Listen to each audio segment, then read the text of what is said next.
So in this lecture, we will continue by the remaining questions of exercise 3.2 related to Rolle's theorem. Now this is the question: f of x equal to mod x in the interval minus 1 to 1. Now we know that modulus function is always continuous. So this function is continuous in the closed interval minus 1 to 1. Again, अब हमें इसको देखना है derivable. Now write down the definition. f of x की value क्या होगी? -1 to 0 this is equal to -x and 0 to 1 this is equal to x.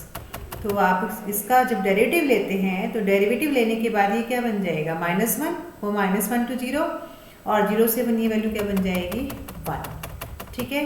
अब यहाँ पर अगर आप 0 के लिए इसको चेक करते हैं तो 0 की जो लेफ्ट हैंड लिमिट है, 0 के रिगार्डिंग जो लेफ्ट हैंड लिमिट है वो आपके पास या ये फंक्शन जो है आपका f डैश एक्स, यहाँ पर आप ये f ऑफ x लिखा हुआ है. ठीक है. तो इसके अकॉर्डिंग f डैश एक्स अगर आप लें, ये f डैश एक्स लिख लीजिए, इसकी वैल्यू कितनी आएगी? -1. और अगर आप राइट हैंड डेरिवेटिव की बात करें तो इसकी वैल्यू 0 के राइट हैंड साइड में इसकी वैल्यू कितनी आएगी? 1 आएगी. सो आपने ध्यान रखना है, यहाँ पर f डैश एक्स लिखना है. ठीक है. तो left hand derivability here not equal to right hand derivability at x equal to 0. So the function is not derivable at x is equal to 0, जो कि हमारे इंटरवल को बिलोंग कर रहा है. तो इस क्वेश्चन में कंडीशन जो है रोल्स थ्योरम की वो सेटिस्फाई ही नहीं हो रही है. So Rolle's theorem is not applicable. Now the next question is f of x equal to 2 plus x minus 1 raised to the power 2/3 in the interval 0 to 2. अब इस इंटरवल में आपका जो फंक्शन है 0 to 2 इंटरवल में, ये function real values इसके आ रहे हैं. ठीक है. फाइनाइट वैल्यूज़ हैं, यूनिक वैल्यूज़ हैं. तो इसका मतलब आपका फंक्शन कैसा हो गया? कॉन्टिन्यूस. अब अगर आप इसका डेरिवेटिव निकालते हैं तो इसका डेरिवेटिव आएगा, सॉल्व करने के बाद इसकी वैल्यू हो जाएगी 2/3 1/x minus 1 raised to the power 1/3. अब हमारे पास जो फंक्शन है वो यहाँ पर f डैश एक्स जो है वो 1 पर डिफाइंड नहीं है, 1 पॉइंट के लिए डिफाइंड नहीं है. इसका मतलब आपका जो फंक्शन है वो डेरिवेबल नहीं है एट द पॉइंट 1, और जो आपका 1 पॉइंट है वो 0 to 2 इंटरवल को बिलोंग कर रहा है. It means function is not derivable at every point between 0 to 2. 1 के अलावा, मतलब 1 पर वो डेरिवेबल नहीं है, ये भी कह सकते हो कि 1 पर डेरिवेबल नहीं है. और इसका मतलब आपका फंक्शन कैसा, दोनों कंडीशंस कौन कौन सी हो गई आपकी? एक तो कॉन्टिन्यूटी की कंडीशन हो गई, वो तो सेटिस्फाई हो रही है, लेकिन डेरिवेबिलिटी की कंडीशन हर पॉइंट पर सेटिस्फाई नहीं हो रही है. ठीक है. आप इसको इस तरह से भी चेक कर सकते हो. अब 1 पर आपको यहाँ पर दिख रहा है कि f डैश एक्स आपका डिफाइन नहीं है. अब अगर आप राइट हैंड डेरिवेबिलिटी 1 की निकालो इस फंक्शन की, तो क्या फॉर्मूला होता है? 1 के नेबरहुड में 1 + h minus f of 1 upon h where limit h approaches to 0. ठीक है. हमने यहाँ पर वैल्यू डाल दी. तो जब आपने वैल्यू डाली तो वैल्यू डालने के बाद आपको सॉल्व करने के बाद ये आप सब वैल्यू डालेंगे तो जो इसकी वैल्यू आएगी वो आएगी, देखो ये आएगी इन्फिनिटी. ठीक है. और अगर आप राइट हैंड इसकी बात करते हो तो f of 1 minus h, ये आप यहाँ पर ये है लेफ्ट हैंडेड डेरिवेबिलिटी, तो this is L f dash 1. ठीक है. तो यहाँ पर अगर आप, ये हो गया आपका, this is L left hand derivability. Clear. तो यहाँ पर अगर आप इसको सॉल्व करते हैं तो हमारे पास ये क्या डेफिनेशन हो जाएगी? f of 1 minus h minus f of 1 upon minus h. ठीक है. तो आपके पास सॉल्व करने के बाद ये जो लिमिट आएगी दिस इज इक्वल टू, आप सॉल्व कर लीजिए तो ये वैल्यू आ जाएगी -∞. तो यहाँ से इस तरह से भी आप कह सकते हो कि फंक्शन आपका डेरिवेबल नहीं है. ठीक है. तो इसका मतलब आपका जो फंक्शन है वो 1 पॉइंट पर डेरिवेबल नहीं है 0 से 2 इंटरवल में. So Rolle's theorem is not applicable. Clear. Now the next question is prove that between any two real roots of e raised to the power x sin x equal to x, कि इसकी दो roots के बीच में एक point at least 1 root of this, इसकी एक root exist जरूर करेगी. हमें ये प्रूव करना है.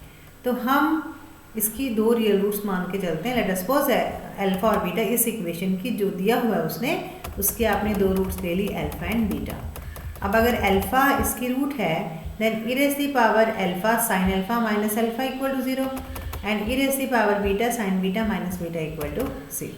ठीक है, नाउ कंसीडर, अब हमने इस इक्वेशन को दोबारा से कंसीडर किया, f of x equal to e raise the power x sine x minus x between the interval alpha to beta. ठीक है, close interval alpha to beta हमने इस फंक्शन को कंसीडर किया। अब इस फंक्शन में एफ ऑफ अल्फ़ा और अल्फ़ा ऑफ बीटा तो 0 है, ये आप माना हुआ है आपने, और ये फंक्शन जो है वो आपका कॉन्टिन्यूस भी है, ई raise the power x sine x और एक्स तीनों फंक्शन आपके कॉन्टिन्यूस हैं।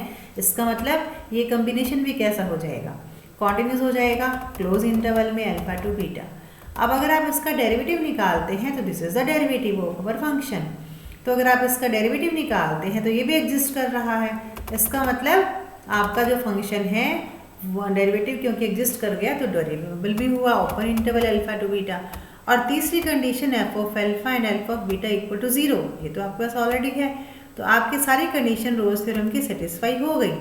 इसका मतलब by Rolle's theorem there exists at least one real number c belongs to alpha beta such that f dash c equal to 0। तो जो हमारा f dash x था उसमें आपने c पुट कर दिया, तो जब आपने इसमें c पुट किया तो आपके पास आया e raise the power c sin c minus cos c equal to 1 1 को हमने राइट हैंड साइड यहाँ पर शिफ्ट कर लिया। ठीक है, तो sin c minus cos c equal to e raise the power minus c। अब अगर आप इसको देखते हैं, अगर c आपका एक पॉइंट था, ठीक है, सी आपने क्या लिया था, ये एक नंबर लिया था, वन रियल नंबर लिया था अल्फ़ा बीटा के बीच में, तो यहाँ से हम क्या कह सकते हैं कि जो सी है this is the root of sine x minus cos x equal to e raise the power minus x, यही हमें प्रूव करना था।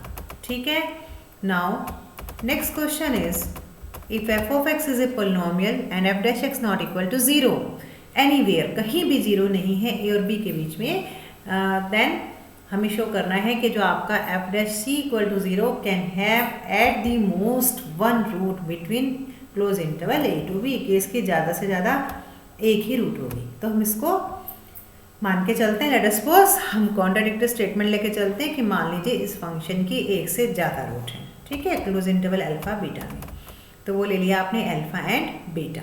ठीक है, and line between close interval a to b. It means अगर वो रूट है f of x equal to 0 की, then f of alpha equal to 0 and f of beta equal to 0। अब आपके पास जो एफ ऑफ एक्स है, देखो ऊपर एफ ऑफ एक्स है आपका, ये क्या है, ये स्टेटमेंट में क्या लिखा हुआ, पॉलिनोमियल है, so this is a polynomial, तो पॉलिनोमियल तो कॉन्टिन्यूस होगा और डेरिवेबल भी होगा क्लोज इंटरवल अल्फ़ा बीटा में, और alpha and beta and f of alpha and f of beta तो 0 है, तो इसका मतलब एफ ऑफ एक्स सारी रोल्स थ्योरम की कंडीशन को सेटिस्फाई कर रहे हैं।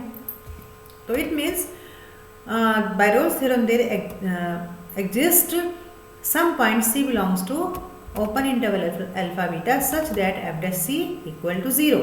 ठीक है, अब एफ डैश सी जो सी है वो किसके बीच में लाई कर रहा है, अल्फ़ा बीटा के बीच में, और अल्फ़ा बीटा किन के बीच में लाई कर रहा है, ए बी के बीच में, तो जो आपका सी है वो भी ए बी इंटरवल को बिलोंग करेगा।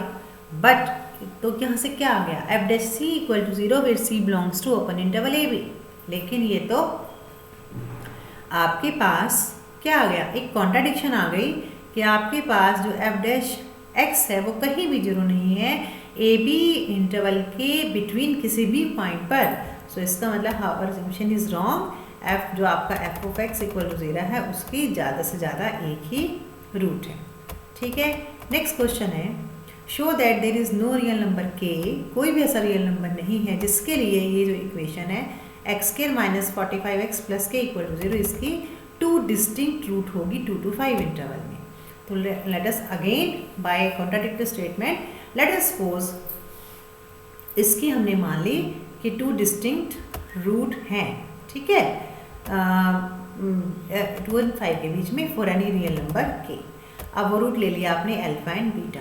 अब अगर आपने अल्फ़ा एंड बीटा रूट ली है then f of alpha equal to 0 equal to f of beta where alpha beta lying between close interval 2 to 5। ये अल्फ़ा कॉमा बीटा है, ध्यान रखना ये ब्रैकेट्स नहीं है। ठीक है, तो नाउ अब एफ ऑफ एक्स कैसा है, पॉलिनोमियल है तो वो कॉन्टिन्यूस हो जाएगा। डेरिवेबल है भी हो जाएगा, और F of alpha and f of beta तो 0 है ही। तो इसका मतलब रोल्स थ्योरम की सारी कंडीशन सेटिस्फाई हो गई, वेरीफाई हो गई। तो इसका मतलब एक कम से कम पॉइंट अल्फा बीटा के बिटवीन एक जरूर एग्जिस्ट करेगा जहाँ पर एफ डैश सी क्या होगा, 0। Now this is our F of x, this is our F dash x. तो यहाँ से एफ डैश सी कितना आ गया, 5 c⁴ माइनस 45 इक्वल टू 0। तो जब आप इसको सॉल्व करेंगे तो आपको c की वैल्यूज ये मिलेगी, सॉल्व करके 1.732। अब 1.732 क्या आपके 2-5 इंटरवल को बिलोंग कर रही है? ये तो आपकी 2-5 इंटरवल को बिलोंग नहीं कर रही। अब दूसरी लेते हैं, ये हमने यहाँ पर इसको सॉल्व किया था c² -3 के लिए। अब हम इसको सॉल्व करेंगे c² + 3 के लिए। तो c की वैल्यू अब यहाँ पर ये आ गई 1.732 आइटा, ठीक है, इमेजिनरी रूट्स आ गई। तो ये भी आपके इस इंटरवल को बिलोंग नहीं कर रही है। इसका मतलब जो हमने सपोज किया था वो नहीं ठीक सपोज नहीं किया था, that is wrong. Next question is, ये हमें गिवन है a0 + a1 up to an equal to 0 where a0 a1 up to an ये सारे रियल नंबर्स हैं, सच दैट द इक्वेशन, हमें ये शो दैट दिस इक्वेशन, हमें ये बताना है कि ये इक्वेशन एग्जिस्ट कर रही है। नाउ लेट अस कंसीडर, हमने एक इस तरह से एक पॉलिनोमियल को हमने कंसीडर किया, a0x + a1x² + a2x³ up to an x⁴n+1 where x belongs to 0 to 1। Now अब आप यहाँ पर अगर f ऑफ 0 को चेक करते हैं तो 0 आएगा, और f ऑफ 1 को चेक करते हैं तो ये इक्वेशन आ जाएगी, ठीक है।